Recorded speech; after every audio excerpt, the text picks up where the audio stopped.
Қытай тарихы 1 минутта 3 бөлім.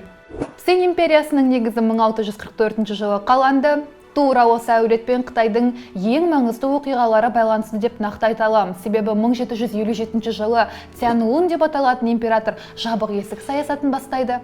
Одан кейін еуропалық елдер келіп оны ашуға тырысады. Мысалы, Англия мен Қытайдың арасында 2 рет 1840-тан 42 жылға дейін бірінші, 56-дан 60 жылға дейін екінші Апиын соғысы болады. Ал ақш Қытайда ашық есік саясатын жүргізуге тырысады.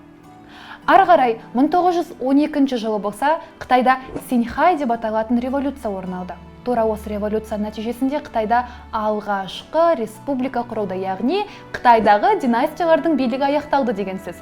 Алғашқы президенті уақытша президенті болып Сунь Яцен есептеледі.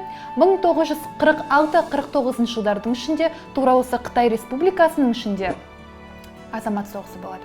Кімнің арасында? Компартия және Гоминданның арасында. Жеңіске жеткен Компартия, коммунистік партия. Сәйкесінше тура осы кезең Қытайдың жаңа кезеңі. 1949 жылы 1 қазанда Қытай Халық Республикасының қазіргі Қытайдың тарихы басталды.